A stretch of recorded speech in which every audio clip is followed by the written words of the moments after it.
2 years ago, Leigh Finke became the first out trans legislator in Minnesota history. Since then, she has distinguished herself as an effective lawmaker who passed one of the strongest trans refuge bills in the nation, and she has since started the Queer Equity Institute. And joining us now is Minnesota State Legislator Leigh Finke.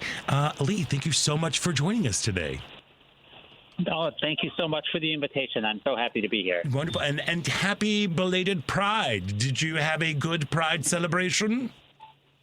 I did. We had Twin Cities Pride was as big as ever, and I was there for all of it, and it was wonderful. How was your Pride? You know, it was fun for the whole family. Just well, good. It was a beautiful day, and we had a ton of people show up, and we broadcast live from the Pride Parade, so it's always just a wonderful time to really celebrate the community. Thank you so much for asking. Yes. You have to come visit us sometime for Pride here. I would love to. Well, she can't. She's got to show up for her folks in Minnesota. You know, it's like. So, a question. So, what led you into a life of service through politics? Yeah, so I ran for office, as you said, the first time 2 years ago. I had never really planned to be a politician, but I was an organizer and journalist and just sort of in the space of queer and reproductive rights activism for a number of years beforehand. And I had been looking for someone and kind of having conversations about getting a trans person into office, and just by a series of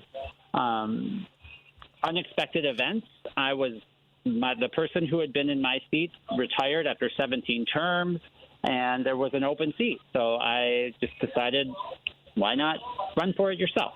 Oh, so yes, but what was that like? What was that conversation like with friends and family? You know, I'm always impressed. There's several people here in Chicago locally that they got involved with like Indivisible Illinois, and because of the 2016 election, and because of that, then it became they were called to leading to this service.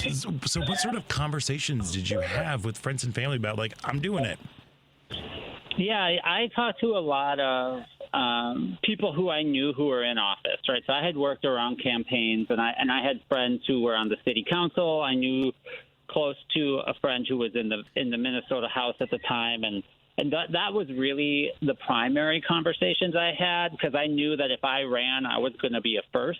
Mm-hmm. And being a first means a lot of attention, especially right now as we have this national anti-trans movement going, which was both the reason I felt like I had to do it, but also the thing that would make it the most difficult. But people were supportive. And, you know, I talked to my co-parent, I talked to the people in my life, and I said, I really think that this is something that I can do. And if I can, I probably should. And people said, yeah, we really need someone to fill this space. And, you know, I got a lot of support from my friends and family, and, you know, I was working at the ACLU of Minnesota at the time, and that took some conversation, but they were like, well, you got to do what's right. So the conversations were really supportive. I love that. It's because you were a staunch character right there. To put little Edie there. For folks in Chicago, what is the demographic of your constituency? You're still in office, yes? I am in office. I'm running for my first reelection. I live in St. Paul, Minnesota, and I'm in a safe Democratic seat. So, you know, my primary was the big contest the first time I ran. In my general election, I won 81% of the vote. Right? All right. This is a blue seat. So this year I don't have a primary challenger, so I should be safe, and I'm working to make sure we keep the Minnesota House majority. Yes, indeed. Yeah, St. Paul has always been a blue city, hasn't it, over the years? Yeah, it's a very diverse city. You know, my constituency is representative of the metro area here, which is, you know, it's about half white. There's a large Hmong population. There's a large Somali population. Mm-hmm. It's a very diverse cultural space, and it has been Democratic, for for decades. Yeah, my father was born there, and he was a lifelong Democrat. So I'm glad the tradition continues. Well, there we go. So, talk to us about the what led up to what's the mission and the origin of the Queer Equity Institute? Yeah, so that's I call it QEI. It's a nonprofit organization that I started shortly after my election, and the idea was to make sure that LGBTQ youth, especially youth, but all people in the queer community were staying engaged in our civic and political life, right? If you look at the data around young people and civic participation, it's really quite shocking in terms of how people are dropping off. And during the gay and lesbian rights movement, we had a history of, the queer communities were the most active. They had the highest voter turnout of any demographic group, according to some data, and that's really dropping off for young people. And while I can completely understand why folks are disengaging at a time when it feels like nothing is improving, it's really important to me not just to be working on the inside, which I do at the Capitol, but to be working on the outside to make sure that people are staying engaged. Leigh, what, if anything, has surprised you as an out trans politician, legislator, in your time in that role? Has anything just come out and surprised you, and you said, "Wow, maybe it's something really positive you didn't expect," or anything you can share? Yeah, I mean, I can do the positive and I can do the negative, right? When I was running for office, I'll start with the negative. I thought I had an understanding of what it was going to be like, and what it was going to be like to be a trans person in the spotlight. Mm-hmm. But I will say that I was very surprised by how nasty it was, and how difficult it was, and how fierce and disgusting and vile the opposition was. I thought I was ready for it, and I was still shocked by how bad it got. It's hurtful. But at the same time, the other that comes to the other side where, I am continually surprised by the support and the love and the way that the community has responded, both locally, my district, my voters, but also the queer community in Minnesota, and nationally, and national organizations showing support from just random individual trans families around the country who are saying, we're seeing your work, please keep doing what you're doing, Minnesota's giving us hope. So, I mean, it really kind of goes both ways. I was surprised by how quickly it got bad. And I was surprised by how much vocal support there was for the work we were doing. Now that you're more established, do you think some of that has gone by the wayside from the opposition, or do you expect some of the same nastiness?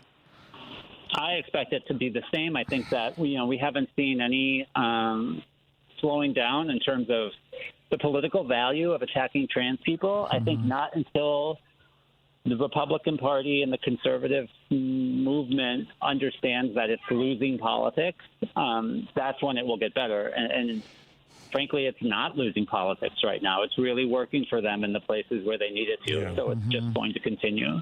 Yeah, well, hopefully Minnesota Nice will definitely prevail the aura for this upcoming cycle.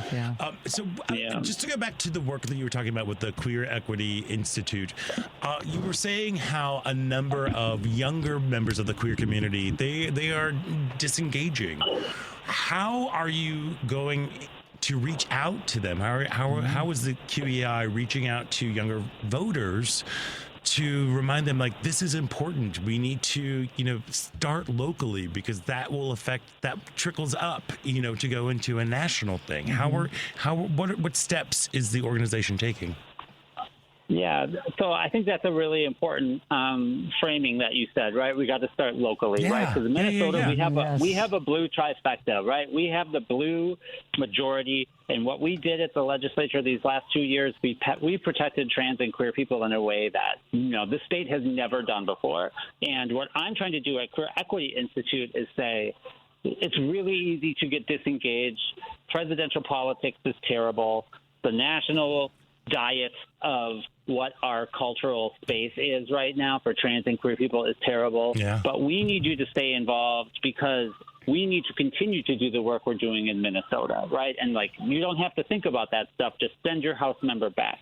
Stay involved in your school board elections. stay involved in your city council elections, because these are actually the policy-making spaces that have the most direct impact on your life anyways. Yes. And I think that what we've nationalized every single conversation in a way that has driven people so far out of wanting to participate. So what we're doing is partnering with local civic engagement organizations like Minnesota Voice, like Minnesota Youth Collective, places that have been doing this work. And we're trying to come in and say, we need to explicitly do this work with a queer equity lens, making sure that trans people, making sure that people who are sort of on the margins of our general civic work, right? Because that work tends to be driven by a certain class of donor, for example, with a certain interest in developing an electoral landscape that looks a certain way. And what I'm trying to do and what QEI is trying to do is say we need to make sure that people on the ground recognize the value of queer leadership, what the Queer Caucus is doing in Minnesota, and how can we replicate that in the Midwest by having people on the ground in those places working towards a more secure future. Yeah, that is so important because, I in my work, I work with a lot of younger queer folks who seem to have just given up hope. And like you said, they're like, I'm just not, because of the national political landscape and how they're going, they're just, I'm walking away kind of vibe. But I love the fact that what you are doing with the Queer Equity Institute is reminding young people that, no, look at what we're doing locally, because as you said, that is what's going to impact your life immediately. That's the biggest thing. And it's so important to remind younger voters, because I know a lot of Gen Z, they are filled with anxiety. They are described as being hopeless, that we need to engage them. If something is just too big, then look small. Look at what's happening in your state, in your city, in your community, and what can you do to improve that? Get involved. Be a part of the change if you can. If you're old enough to vote, you're old enough to be a part of the decision makers that are out there. Run for school board if you're part of the LGBTQ plus community. That's it's grassroots. It's got to start there. For sure. And I feel really strongly that we are in the progressive movement. We were really good at that grassroots work previously, right? And I do think that we have. And I don't blame anybody. I think this is pretty normative. We moved up the chain a little bit and forgotten, right? We can see these conservative movements. Like in Minnesota, we have very specific, very right-wing groups working at the school board level. And this is happening everywhere, right? Working at the city council, county commissioners, these little races that are kind of getting forgotten by our movement. And it's we need to get back into the ground. And if you want to talk to a young person about how their school experience was as a queer person, okay, well, then let's talk about school board elections. Let's talk about organizing with GSAs. QEI does work with the GSA community, both at the high school and college level and communities all around the state, because those are already local organizing units. So let's talk about what we can do with those people who are already getting together. Amen on that one. That is very, very important. Before I let you go, I would be remiss if we did not talk about the Trans Refuge Project. Can you tell a little bit about that to our listeners? Yeah, so the Trans Refuge Project was started. QEI is running this program, and it's essentially the idea that, when I started working on the Trans Refuge bill in January of 2023, there were about 5 states that had restricted gender-affirming care. By the time we passed it in May, it was 17, right? 2023 was the year all the dominoes fell. And we expected people to say, oh, we need to get health care. Let's go to Minnesota and get our health care. But instead what happened was people just moved. They said, we don't want to get health care in Minnesota and then go back to Missouri and have our children be in schools where they're not welcome, right? We're just going to relocate. So the Trans Refuge Project, the idea of this is how do we organize locally in states that are blue, but also in states that are red, maybe on the local or county level and say, what can we do to export this sort of successful model that I think we're really building in Minnesota and bring security and bring organizing and bring momentum to other places, not telling them how to do it, but bringing experience, bringing leadership and saying, Johnson County, Iowa, you can do things in your community to make sure that people feel like the movement is there for them. Even if we can't pass policy that's going to protect them, we want them to feel like people are here for them and that they're working for them. Again, because of the nationalization of anti-transness, people feel isolated and people feel lonely. So the Trans Refuge Project is really a connectivity model, right? Of like every single little space where trans people are trying to do the work. Let's connect everyone together, find out how to support each other, and make sure that everybody knows we're working and we're trying and we're coming to where you are, because not everybody can move and not everybody wants to. Yeah, of course. Well, it is true that you are working and working and working, and we want to thank you We need you. so much for all of the work and work and Thank work you. that you are doing. If you want to find out more information about the Queer Equity Institute and what they're doing in Minneapolis, St. Paul, and throughout the entire state of Minnesota, go to queerequityinstitute.org. Leigh Finke, thank you so much for taking time out today, and best of luck to you as you head into this election season. Thank you. Thank you so much for the invitation. It was wonderful, and I appreciate all the well wishes. Good luck to everyone there as well. Keep up Thank the great you. work, Yeah. Leigh. Thank you. Keep on fighting the good fight. It takes all of us. That's right. That's right.